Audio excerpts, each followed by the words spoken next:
Hello my YouTube family, welcome back to my channel. সবাই কেমন আছো? আশা করছি সবাই ভালো আছো। আমিও খুব ভালো আছি। আর একটা নতুন রেসিপি নিয়ে তোমাদের সামনে আজকে হাজির হলাম। চলো রেসিপিটা শেয়ার করা যাক তোমাদের সাথে। আজকে আমি নিয়ে চলে এসেছি এঁচোড় চিংড়ি। চলো রেসিপিতে যাওয়া যাক। সবাই দেখতে থাকো, সাথে থাকো। দেখো এখানে নিয়ে নিয়েছি আমি ছোট ছোট চিংড়ি। এই চিংড়ির কিন্তু খুব বেশি স্বাদ হয়। এখানে নিয়ে নিয়েছি আমি এঁচোড়গুলো আমি দোকান থেকে কাটিয়ে নিয়ে চলে এসেছি একেবারে। এই দেখো এঁচোড়ের মধ্যে এবার আমি কিন্তু হলুদ দিয়ে আর নুন আর হলুদ দিয়ে ভালো করে এটাকে আমি কিন্তু সেদ্ধ করে নেব। আমি প্রেসারে দিয়ে দেবো, দিয়ে একটা সিটি দিয়ে সেদ্ধ করে নেব। দেখো আমি নুন আর হলুদ মাখিয়ে এটাকে দিয়ে দেবো প্রেসারে। এখানে দেখো আমি মশলা নিয়ে নিয়েছি আদা রসুন পেঁয়াজ, রসুন 2-3 কোয়া নিয়েছি, বেশি নিইনি।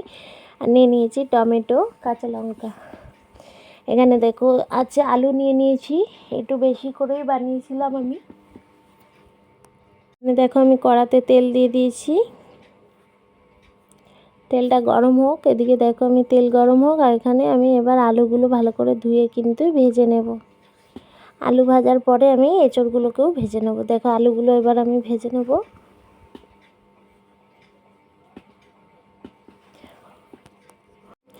এর মধ্যে এবার দিয়ে দেবো পরিমাণ মতন হলুদ আর নুন, দিয়ে আলুটাকে লাল লাল করে ভেজে নেব।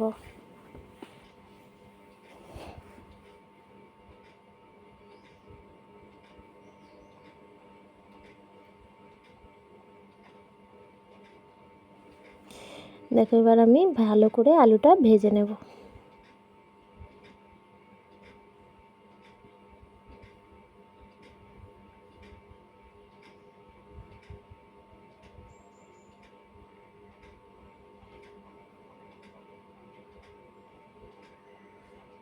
আলুগুলো আমার ভাজা হয়ে গেছে, এবার আলুগুলো আমি তুলে নিচ্ছি। এখানে দেখো আমার এঁচোড়টাও কিন্তু সেদ্ধ হয়ে গেছে, এঁচোড়টাও আমি তুলে নিয়েছি। এবার এঁচোড়গুলোকেও কিন্তু আমি ভালো করে ভেজে নেব তেলে।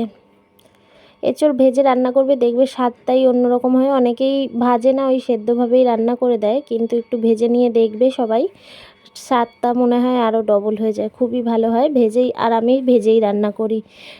অনেককেই আমি দেখি যে সেদ্ধ করে মশলার মধ্যে দিয়ে দেয়, আমি ওইভাবে করি না, আমি ভেজেই রান্নাটা করি।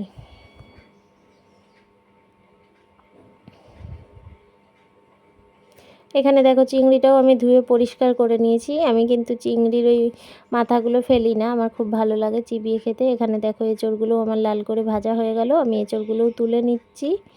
তোমরা সবাই দেখতে থাকো, সাথে থাকো। ভিডিও ভালো লাগলে অবশ্যই লাইক কমেন্ট শেয়ার করো। এরকম সুন্দর সুন্দর ভিডিও পেতে চ্যানেলটা সাবস্ক্রাইব করে পাশে থেকো।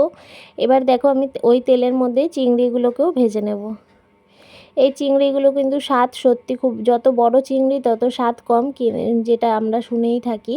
আর চিংড়িগুলো একটু ছোট হলে কিন্তু স্বাদটা খুবই বেশি হয়। এখানেও আমি একটু নুন একটু হলুদ দিয়ে ভালো করে চিংড়িগুলো কিন্তু ভেজে নেব। একেবারে বেশি ভাজবো না, তাহলে স্বাদও চলে যাবে আর চিংড়িগুলো শক্ত হয়ে যায় চামড়ার মতন, তার জন্য হালকা ভাজতে হয়। দেখো ওই তেলেই এবার আমি দিয়ে দিলাম পেঁয়াজ, আর এর মধ্যে আমি দিয়ে দেব ওপর থেকে কটা গোটা গরম মশলা, যার মধ্যে তেজপাতা, এলাচ, লবঙ্গ, দারচিনি আর শুকনো লঙ্কা দিয়ে আমি এর মধ্যে ফোড়ন দিয়ে দেবো। দেখো একটু নুন দিয়ে দিলাম, পেঁয়াজগুলো নরম হয়ে যাবে। পেঁয়াজগুলো আজকে আমি একটু বেশি ভেজে নিয়েছি লাল লাল করে। আর এই দেখো এই তেলের মধ্যে দিয়ে দিলাম গোটা জিরে আর তেজপাতা, লবঙ্গ, দারচিনি, এইসব গোটা ফোড়ন দিয়ে দিলাম। এর মধ্যে এবার যে মশলা পেস্টটা বানিয়ে রেখেছিলাম সেটা আমি দিয়ে দেবো এখন। আজকে আমার এমনি দেরি হয়ে গেছে, তার মধ্যে আবার একটু রেসিপিটা নিচ্ছি, একটু বেশিই দেরি হয়ে গেছে, তাই জন্য আর মশলার এটা আমি অত করলাম না।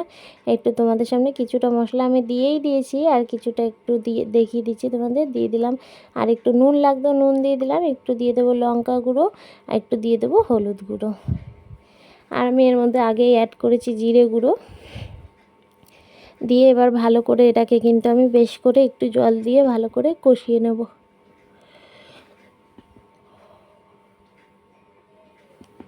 দেখো এটাকে আমি এখন ভালো করে কষিয়ে নেব ঢাকা দিয়ে।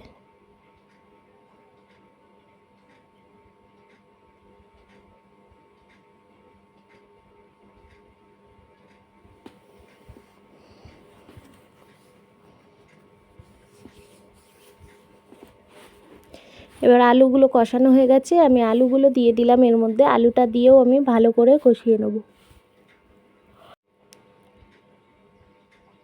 যত কষাবে ততই স্বাদটা বেড়ে যাবে তরকারি, তাই জন্য ভালো করেই আমি কষিয়ে নিই সবসময় তরকারির। তাই জন্য আমার তরকারি সবসময় সবাই খেয়েই প্রশংসা করে। তোমরাও যদি চাও প্রশংসা করে বেশ করে ভালো করে কষাবে তরকারি, দেখবে সত্যি ভালো হয়। এবার কষানো আমার তেল পুরো বেরিয়ে গেছে, এর মধ্যে আমি এঁচোড়টাও দিয়ে দেবো। এঁচোড়টা দিয়ে হালকা সামান্য কষিয়ে তার উপরে চিংড়ি দিয়ে আমি ফুটিয়ে নেব। দেখো এখন আমি এই এঁচোড় দিয়েও হালকা কষিয়ে নেবো। এঁচোড়গুলো সত্যি খুব ভালোই ছিল, খাওয়ার পরে দেখলাম বেশ ভালো সেদ্ধও হয়েছিল। কিন্তু আমার এরম এঁচোড়গুলো বেশ একটা পোষায় না, আমার এঁচোড়ের বীজগুলো যে আমার ভাল লাগে না, কিন্তু এরকমটাই পেয়েছিলাম তাই এরকমটাই আনলাম। আমার এই বীজওয়ালা এঁচোড়গুলো ভাল লাগে না, শুধু মাংস থাকবে ওটাই ভাল লাগে। যে কচি কচি এঁচোড়গুলো হয় না, ওইগুলো ভাল লাগে আমার বেশি। এই ভোদল কী সব বলে ওই সব থাকলে একটুও ভাল লাগে না। চলো ঢাকা দিয়ে একটু কষিয়ে নিই আমি। তোমরা সবাই পাশে থেকো, সাথে থেকো, এরকম সুন্দর সুন্দর ভিডিও পেতে যারা চ্যানেলে নতুন সাবস্ক্রাইব করে নিও। দেখো আমি ভাজা চিংড়িগুলো এবার এর মধ্যে কিন্তু দিয়ে দিলাম, দিয়ে নাড়িয়ে চাড়িয়ে জল দিয়ে দেবো। দেখো কষা কষাটাই দেখে মনে হচ্ছে না একটু খেয়ে নিই।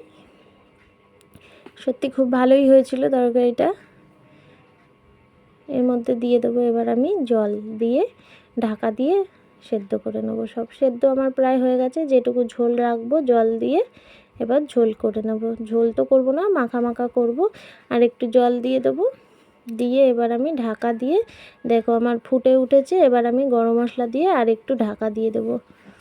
তোমাদের কেমন লাগলো সবাই কমেন্ট করে জানাবে। এরকম সুন্দর সুন্দর ভিডিও পেতে চ্যানেলটা সাবস্ক্রাইব করে সবাই পাশে থাকবে।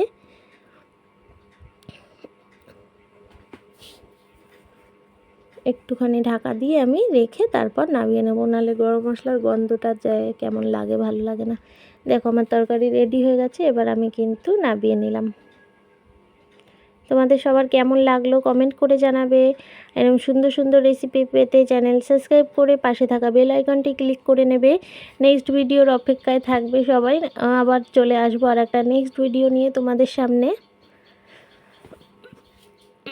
যারা যারা আমাকে এতটা সাপোর্ট করছো সবাইকে অনেক অনেক ভালোবাসা। টাটা বাই বাই সবাইকে। সবাই সাথে থেকো, পাশে থেকো এভাবেই। চলো সবাইকে টাটা বাই বাই, দেখা হচ্ছে নেক্সট ভিডিওর সাথে। বাই।